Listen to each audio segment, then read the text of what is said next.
I'm Max Eisen. I was born in 1929 in Czechoslovakia, and I'm an ethnic Hungarian. We spoke Hungarian in that part of the country. And I had a large extended family. My immediate family, I had two younger brothers, and I had a baby sister. She was born in 1943. And the picture that you see here, these are truly treasures. A neighbor, a Christian lady, when our home was ransacked, when we were removed from our home, she managed to save 3 pictures, and she gave me these pictures when I came back from camp. And those are truly treasures.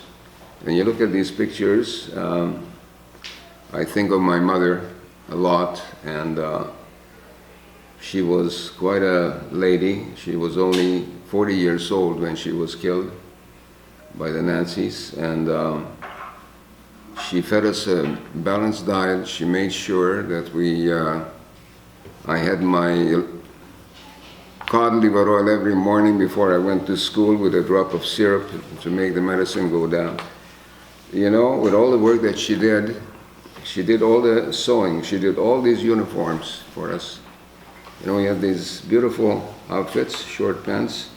She made sure that we had custom-made boots. We were sort of a middle-class family. My father was a businessman, and my mother had a helper, a young woman who came to live with us when I was born in 1929. You see, work in those days was different than families that you know today. Today you go to buy your groceries in a supermarket, and you put it in the fridge or a freezer. In those days, everything was cooked and prepared every day, fresh, from our own garden.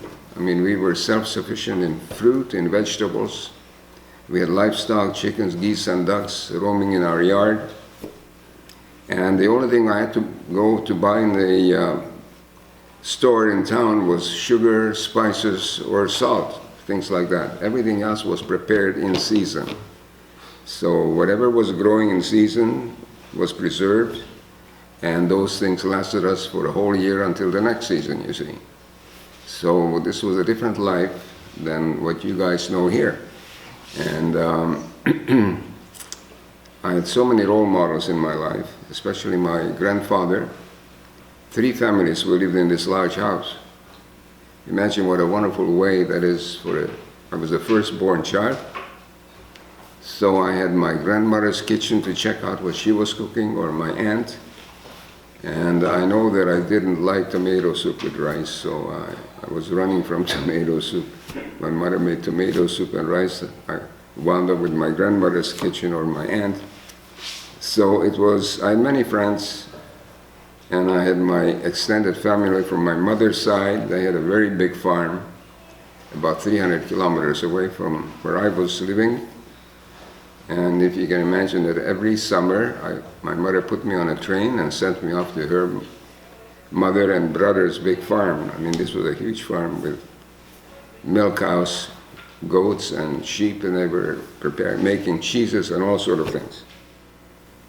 And a lot of my cousins came to the farm for the summer holidays, so there used to be 8, 10, 12 grandkids, my cousins, you know.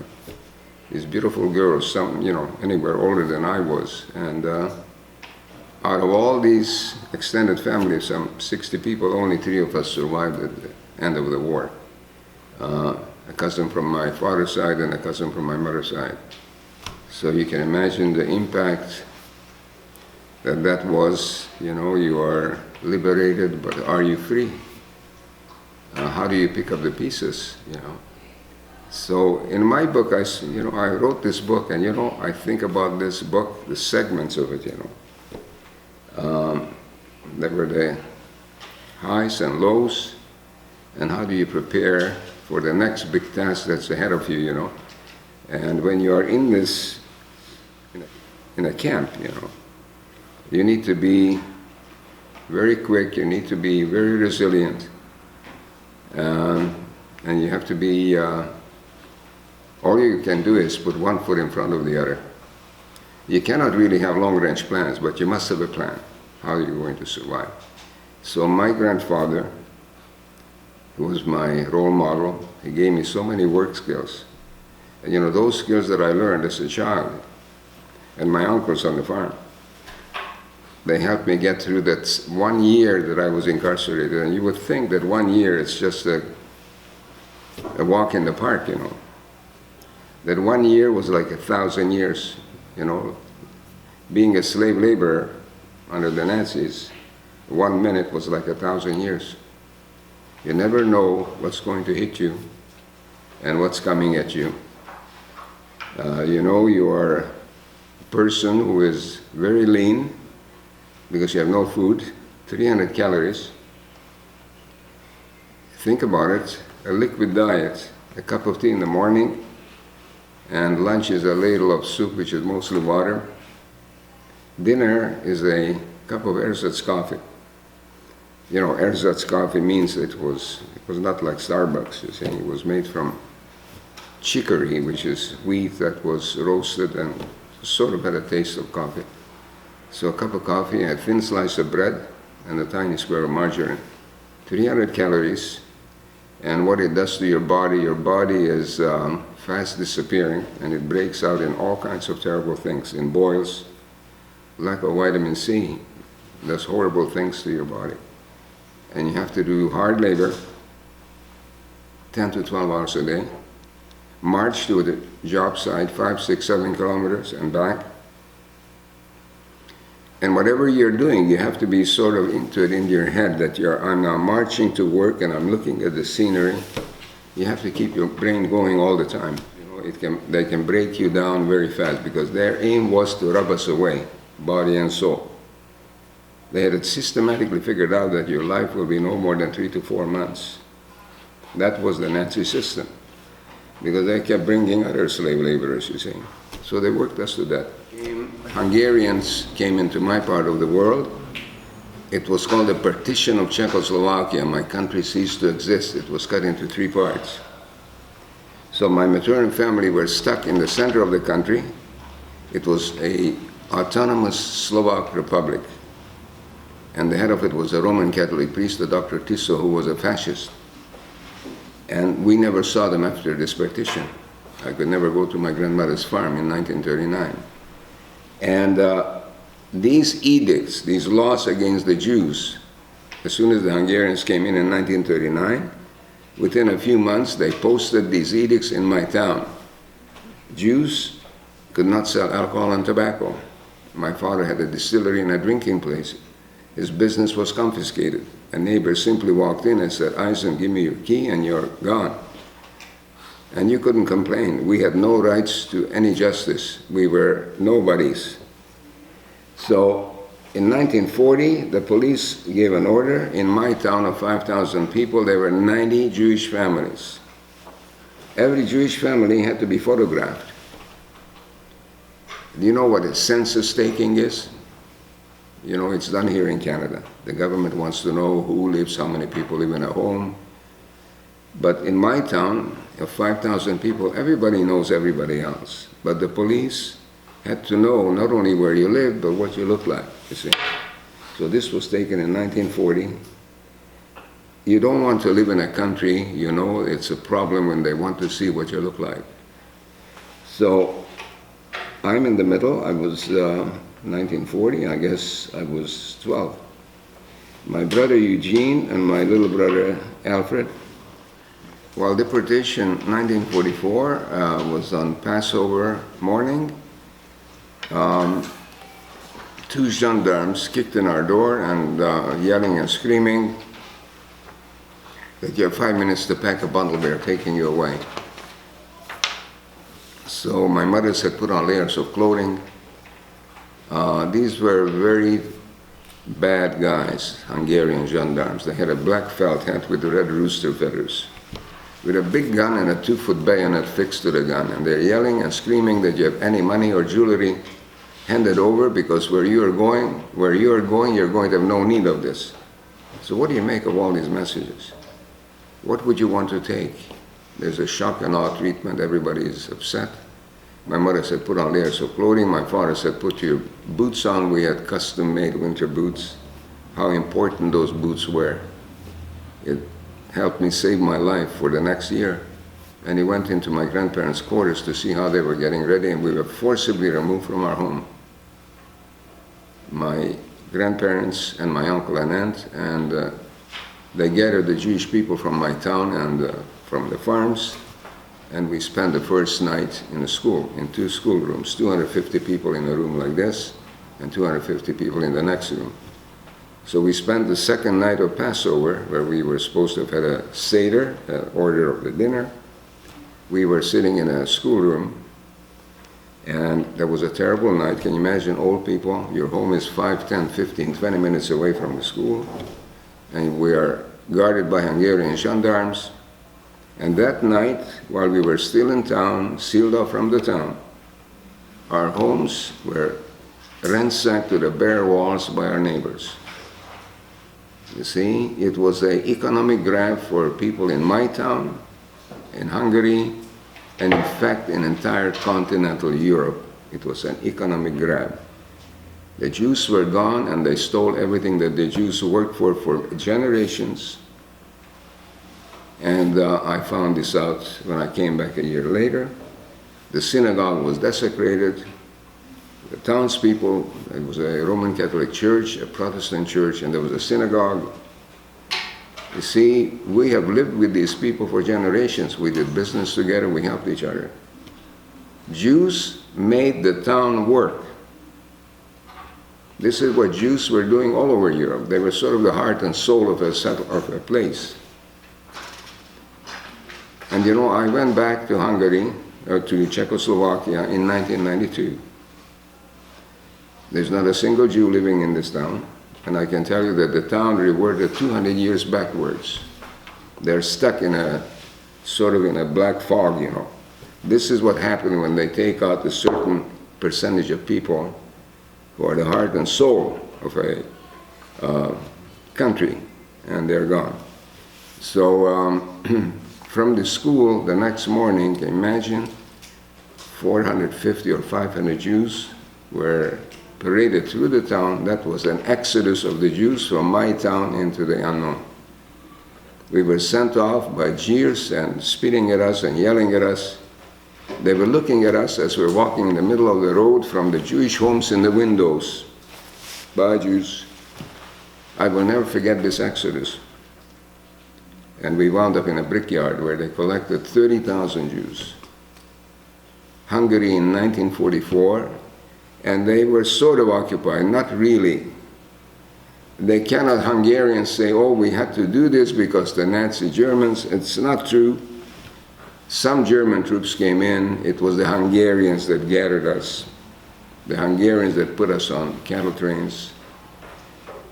Could they have saved us? Of course they could have protected us. Was their will to do it? No.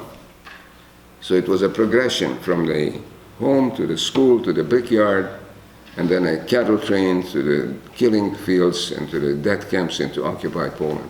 This is the only surviving film documentation of the deportation trains. The Dutch Jews thought they were being relocated for deployment as laborers because they were allowed to bring some of their belongings with them. They traveled in freight cars, men, women, and children, and even babies, for days and weeks, sometimes without food and water. Every one of the 34 trains went to Sobibor. A few were later sent on to Majdanek. The SS doctors Rindfleisch and Blanke performed the selection when the trains arrived at Majdanek.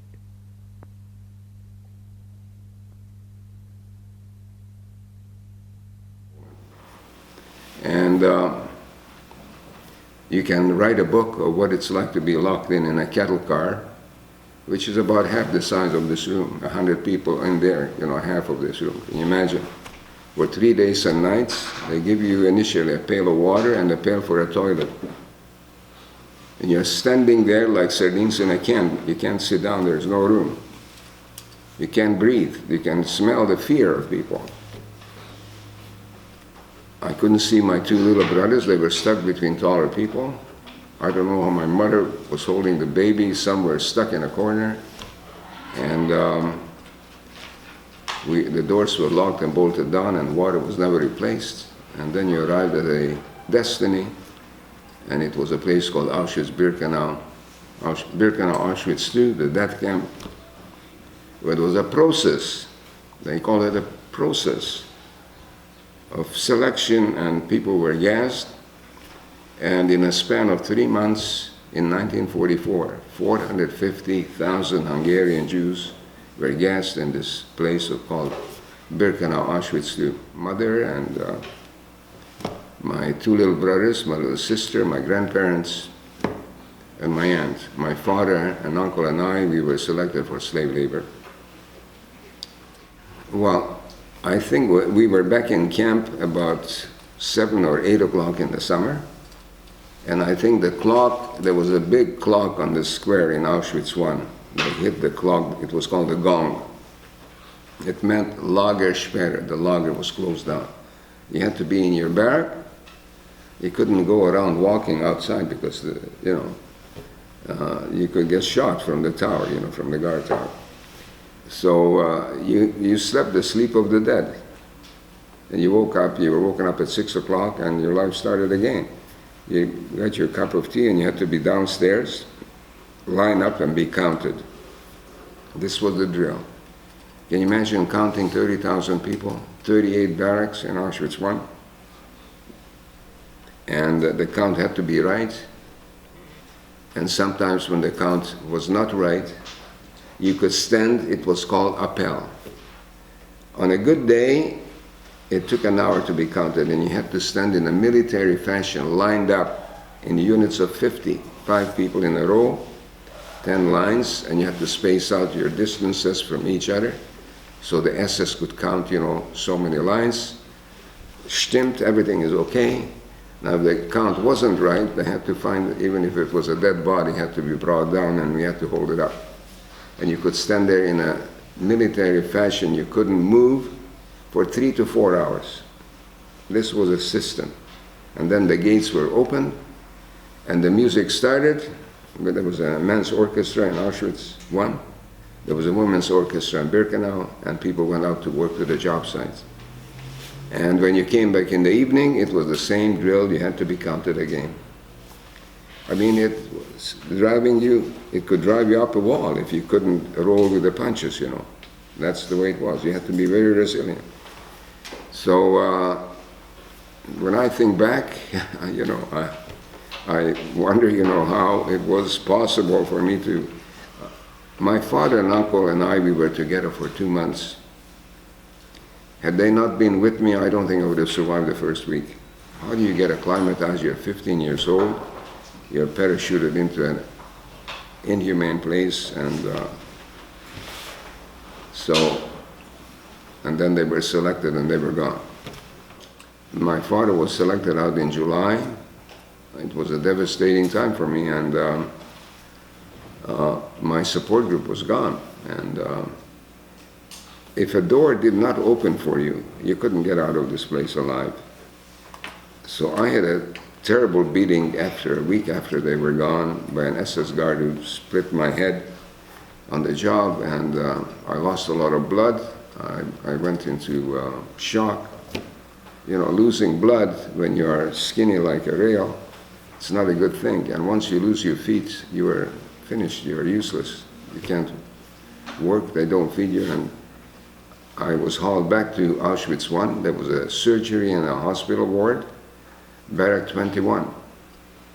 And 2 doctors operated on me.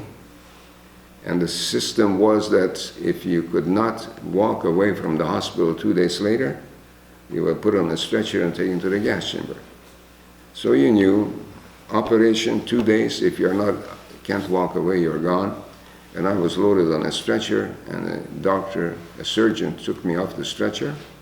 They were taking me to the truck in front of the barrack. And he brought me into the prep room of the operating room, Dr. Rozaszko. He was a Polish Christian political prisoner.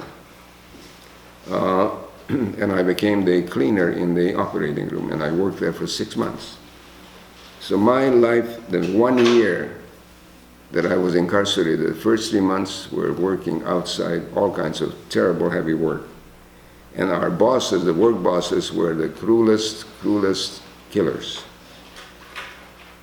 So the 3 months I survived that. The 6 months I was able to pick up a little bit of weight because I was working under different conditions. Imagine running an operating room, you're 15 and a half, 16, you know, that is a very big job. And we were operating every day except Sunday, anywhere from 6 to 10 to 12 people a day. And I have to disinfect and clean and get the instruments sterilized and all these things, you know. And I had all these skills that carried me through this terrible, difficult time. See, these are tattooed numbers and these are names. And my father is A9891, my number is 9892, my uncle is 9893.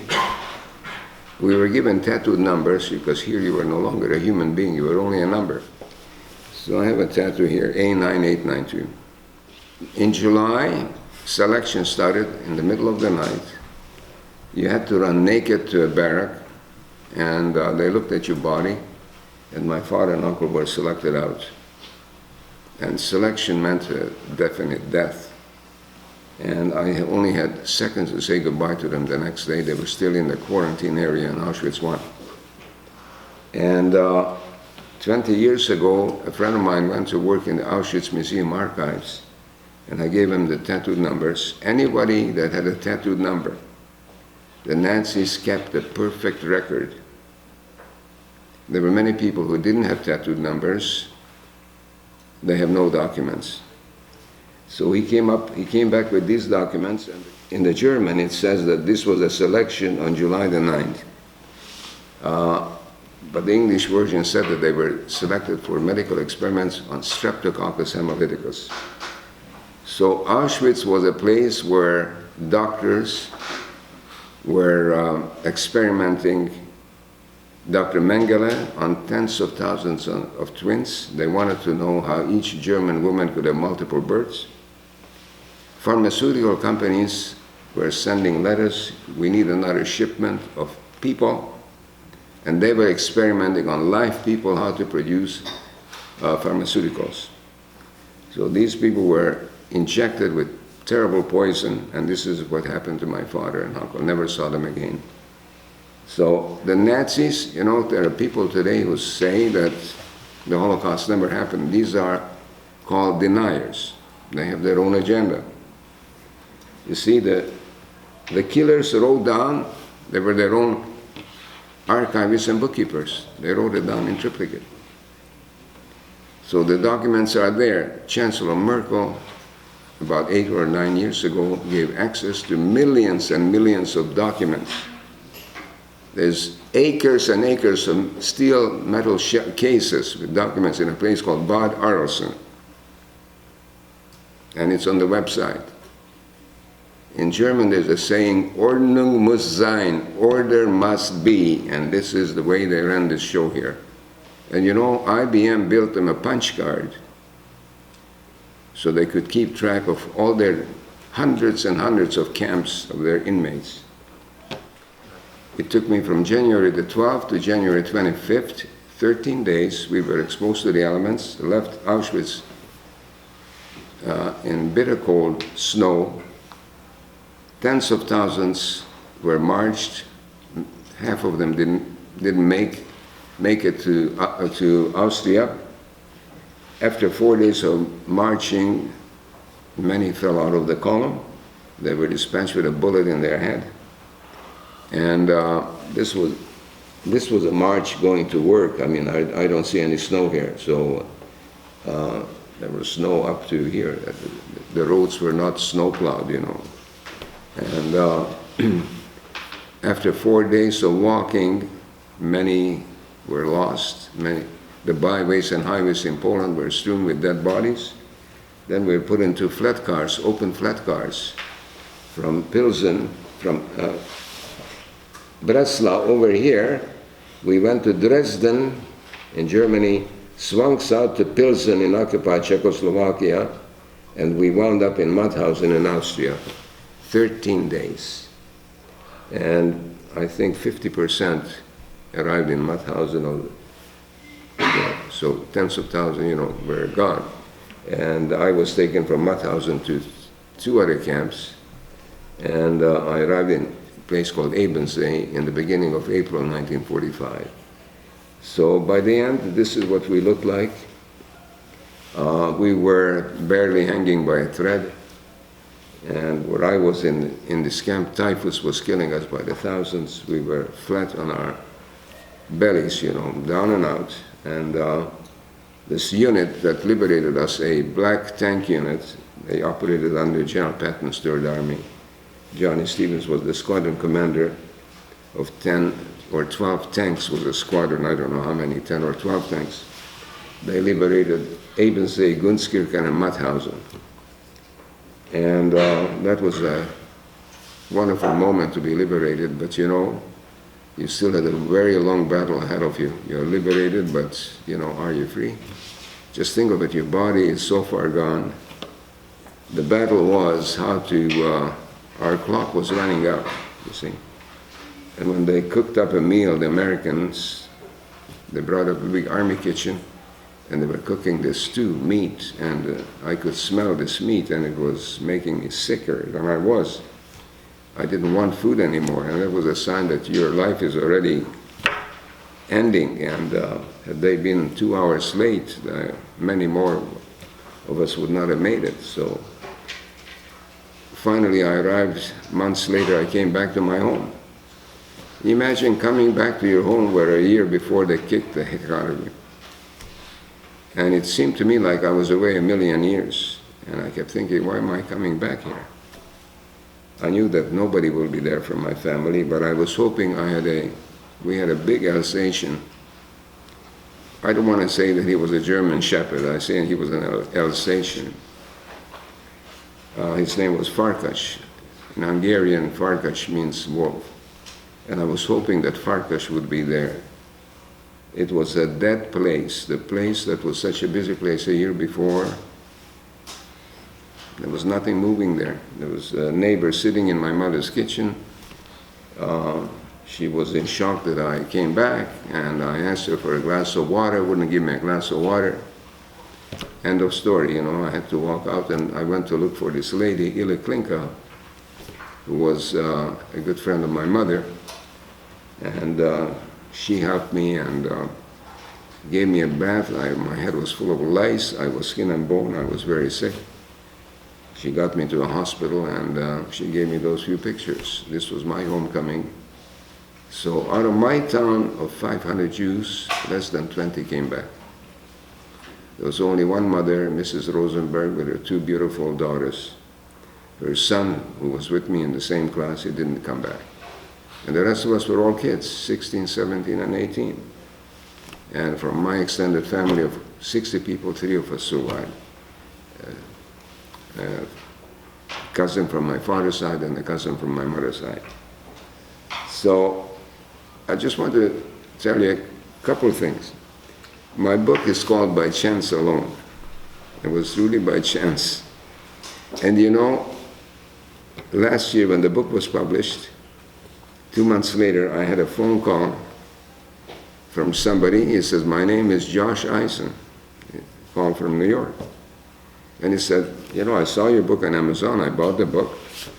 And he says to me, I think we are related. I said, how? He said, this was my father and my grandfather. And he said, his grandfather's name was David Eisen. I said, I remember meeting a David Eisen. He was in the wine business. He said, that was my grandfather. He lived in Hungary and we lived in Slovakia. And when we became Hungarians, he came to visit us once. I saw him once. So he came up to Toronto right away 2 days later, and he brought a family tree. I had no idea that my grandfather had 7 siblings. 6 of them emigrated to the States in the early 20s. It's truly by chance alone that I discovered an extended family. We're going to get together in June of this year in New York. So that was by chance alone. Can you imagine? How many chances do you get in life? I mean, how do you pick up the pieces? You come back and all of a sudden 60 people are not around you. Where do you start? You can just say, that's it. Give up or what have you. And I had a period of time in a hospital and met a cousin again, who invited me to live with him for a few months, and then I wound up in an orphanage, in a yeshiva, which is a school of Jewish learning, and outside Prague, in a beautiful place called Marienbad, and I lived there for 3 years. No, there was no such thing as kosher. You ate everything they served you, you know. I mean, you ate, but, you know, bacon, we didn't know what was in the soup. I mean, dead dogs or something, horses or whatever, you know. Protein is protein. You know, people would eat blades of grass. You know what hunger does? They're chewing the tree barks, you know. Chewing the leather of your boots, you know. I mean, that was, but simply, you know, it was sort of bacon, you know, it was a piece of bacon, you know. And my father said, you must eat this, you know. I'm sure that. So, but there was no such, I mean, our diet was a slice of bread. I mean, the dinner, that's when some protein was given to us, a slice of bread, a tiny square of margarine. Or one day there was some kind of a artificial, like a jam. Sometimes there was a piece of bloodwurst, you know. I don't know what the blood was made from, probably, I don't know, pigs or whatever. You know, who cared, you know, I mean, you have to, and you know, to save your soul, you have to, you know, so it was just, for me, that was such an important piece of protein. I mean, your body is screaming for protein. You're breaking out in boils and awful. You know. So I went in 2015 and in 2016, last year. 2015, I was in a place called Lüneburg, a trial of Oskar Gröning. And in 2016 was Reinhard Henning in a place called Detmold. And so I think about 3 or 4 of us went from Canada, some came from Israel, some came from Hungary, and some came from the States. And I can tell you I didn't have any closure, you know. I mean, some survivors said, oh, we felt closure. No, there was no closure because these SS men would not say, you know, forgive me or, you know, they were simply the SS. As they wore the hat, he was the same SS man at 96. The things he said, our lawyer was asking him questions. Why did you join the SS? This Totenkopf division. Toten means death, head, Kopf is head. All because of the prestigious uniforms, you see. What Oskar Gröning was saying, remember that platform where we arrived at? So think about the process. The people are selected, the transports are removed, the people are removed. And for Hungarian Jews, they put in 2 extra tracks. There were 3 rail tracks. They came through the opening and they were shifted on 1, 2, 3 tracks. And he said, we had to work 24-hour shifts because Hungarian Jews were coming 24/7. So imagine now that all these people are gone and you have an empty platform. It's called a ramp. In German they call it a Rampe. And the other 2 have the same kind of ramps. They're working 1 ramp at a time. So now the inmates with the striped outfits, they come and they haul all the goods out from the boxcars. And there's 60 boxcars at transport. You have 60 piles, you know. And Oskar Gröning, a sergeant, Unterscharführer, and a Kamerad, they're patrolling and watching the inmates taking all these goods and putting it on the platform. And big trucks are waiting to move up to load them and take them to barracks. They're called Canada. This is where every piece of goods were taken apart. Every bread was made into crumbs, and the people that worked there, that was the best job. They were allowed to eat all the crumbs, but if they were found taking a piece of diamond or something, they were put into the gas right away. So he's saying we're walking there, and he said, we had to watch these people, the inmates. He says, they were crooks, he says. They were crooks. They were stealing from the bundles. Can you imagine? What were they stealing? What do you think? A piece of food. He said they were crooks. I mean, how dare you touch this? This is now German property. They were crooks. So he said, we were patrolling, and we hear a baby's cry, and he said this in court. So they walk up to this bundle, and they were covered with a blanket or an overcoat, and there was a baby. And he said, my comrade grabbed the baby by the ankles, and imagine the huge trucks, and he whacked the head of the baby against the truck, and he said the crying stopped, just like that. You know, the baby was dead. I mean, I'm listening to this dog, you know. He produced all this willingly, you know. I mean, he played such a number on me, you know. I got up on a plane and had to go from Hamburg to Dublin. I couldn't get off the plane in Toronto. He messed up my whole head, you know. I mean, to say these things, he said, we kicked the butt of the Poles in less than 18 days and the French in less than 30 days. He said, the SS always came home victorious. He was asked by our lawyer, did a Jew have a chance to leave Auschwitz alive? He says, absolutely not. You know, I felt like a fool. I didn't want to go to this trial because I was going in the March of the Living in 2015. So this German judge, who was a judge for 30 years in Germany, Thomas Walter is his name, he came to Toronto. He begged me and said, look, I don't want to go. I'm going to the March of the Living, and I'm going to Israel because our granddaughter and great-grandchildren are there. So why would I want to go? He said, well, we'll tape you. They took an audio-video submission from me to be shown in court. So he asked me in Toronto, I don't know what hotel, what do you want to tell the court? He says to me, what should be his penalty?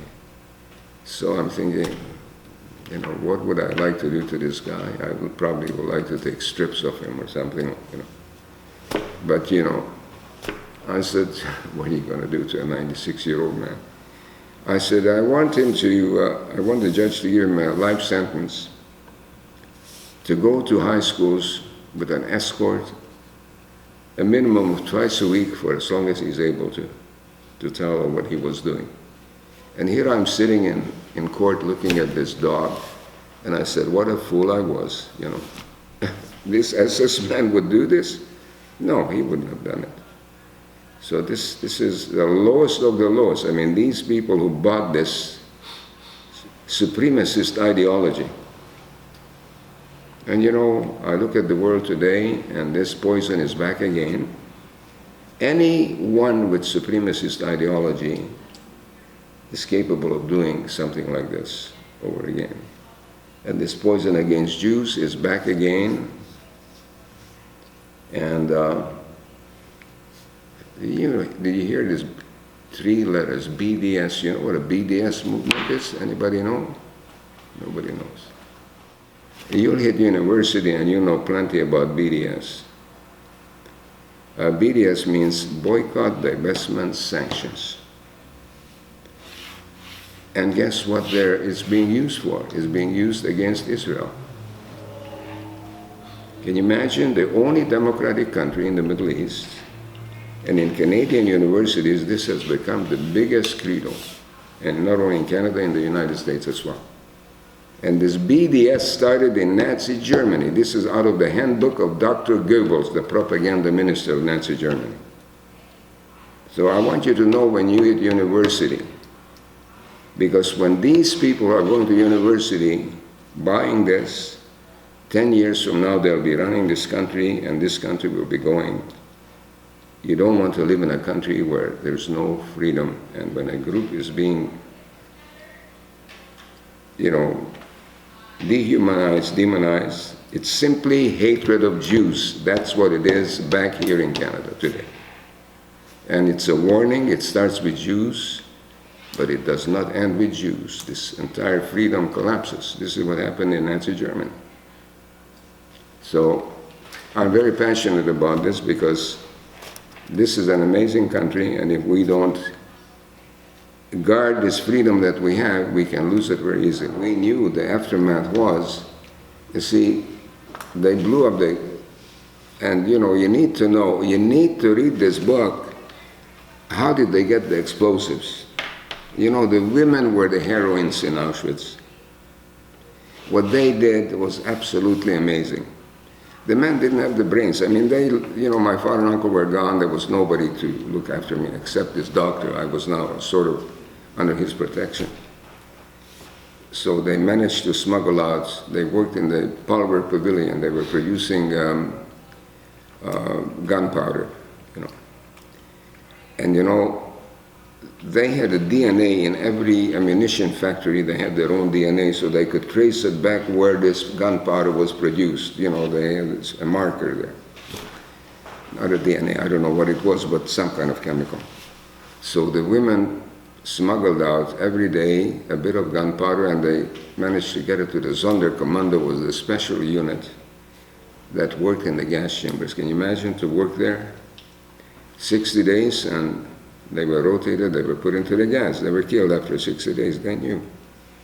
And so they made Molotov cocktails and some explosives, and they broke out from this compound, because each crematorium had its own fencing within a larger area, and there were about, I don't know, 600 working there.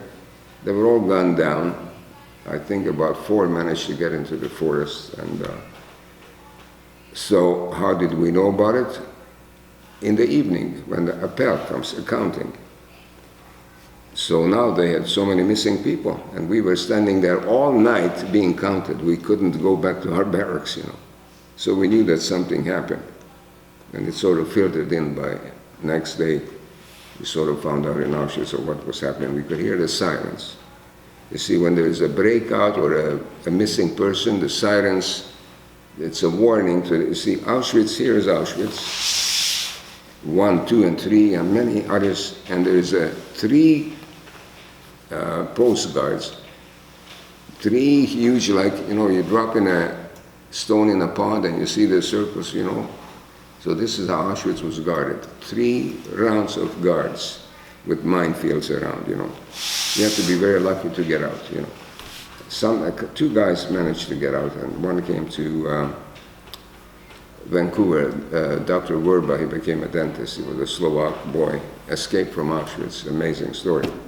So that's how we knew, because when a person was missing, you stood on appel until they were able to account for how many they had to sort out. The dead ones, I guess, you know.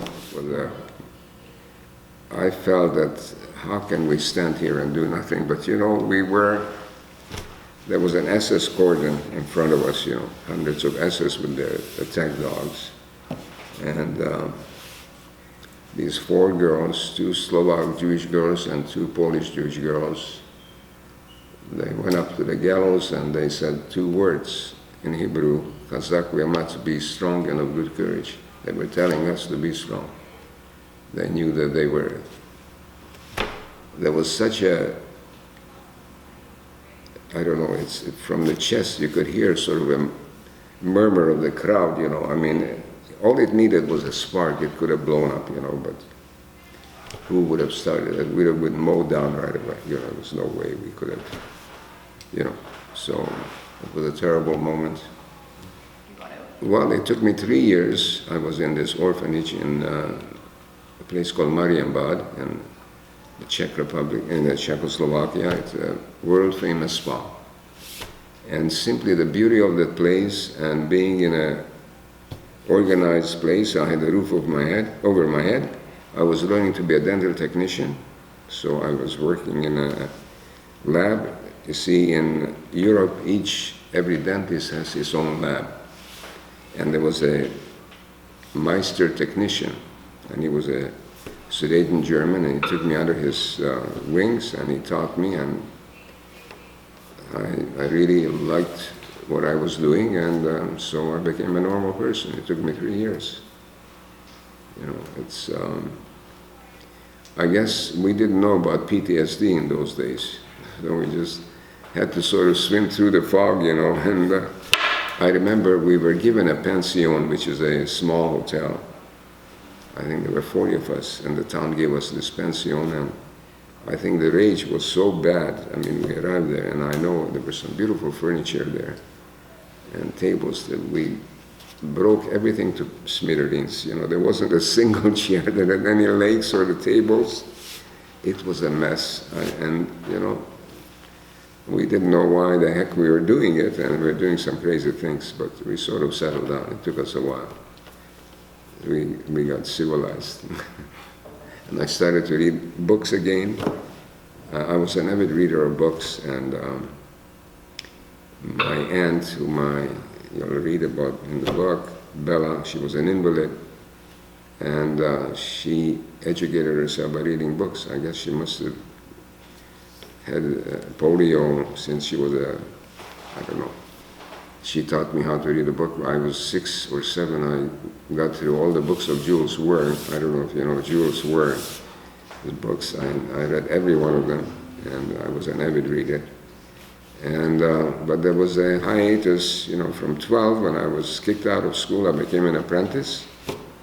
I've done a few things in my life. I was a furrier. I was an apprentice in a fur shop at 12, when the Jewish kids were thrown out of school, and then I had my experience in the operating room. I think I would have been a farmer had this not have happened, you know. I love to farm, I love the animals, and then I became a dental technician. Couldn't get a job when I arrived in Canada. I worked in a little bookshop making wedding albums by hand, gluing it. And then I started my own manufacturing company in 60-something. And I had a successful career in manufacturing, and the business was just wound up. I got out of the business about 30 years ago, and my sons took it over, and business has changed, you know, manufacturing. So they wound up the business last year, in fact. So I've been a speaker for over 26 years. 26 years now I've been speaking. I covered this country from east to west, every university in every province, and high schools and provincial police. I'm going to, in the fall, spend several days in Ottawa with the RCMP training, and I go to Canadian Forces College every year, give a presentation on, they have to learn about the genocide and Holocaust, Canadian, American, and NATO officers. So this is what I do, and keep myself going. Well, imagine he's on that side in the compound, in a quarantine, and Auschwitz I is a large rectangular place, and every, I don't know, 100 feet, there's a huge tower with a SS guard and machine gun. And so this was a corner. There were about 2 or 3, I don't know how many barracks, were sealed off from the rest of the camp. These were people who were selected out the day before. And so they were on this side, and through the wires, you know, I managed to find them. I was yelling out their name, and so my father gave me a blessing. We have a custom in our religion that Friday night, when we come back from the synagogue, the father blesses the family, the children, and may God guard you and keep you. May He bring peace unto you, and may He bring you peace. And he told me that if I managed to survive, I must tell the world what happened here. You know, we were there, we didn't know what was going on in the rest of the world. We didn't know there were other camps. I mean, I didn't know until a few years after of this huge disaster, you know. I mean, there was, you come back and you don't have a normal life, you're, for a while, and all this information started to filter out, and it was a big hole left, and People were gone, missing, and I found my cousin, I think, a year and a half later, because everything was broken down. You know, there was no system. The Jewish communities were all wiped out. And so that was in 1991, and how this world has changed since then. My gosh. I would have never thought 67 years ago that this poison, this hatred of Jews will be so prevalent, And it followed us, right here to this country. So this is how things change, and so, this is I'm a storyteller, and this is what I do. So I'm so proud of I managed to finish my book. It's truly, thousands of times kids kept asking me, Mr. Eisen, did you put this down? I said, yeah, I'm working. I've tried. It was talking and writing is two totally different things. I have to sit down in a quiet place, and I saw this movie in my head, and I kept writing pencil on paper because I can't sit on a computer and have to be in a quiet place. So I have thousands of pages I wrote, and then I had to read it, and my wife and my son and granddaughter were putting it on the computer. So it was a process,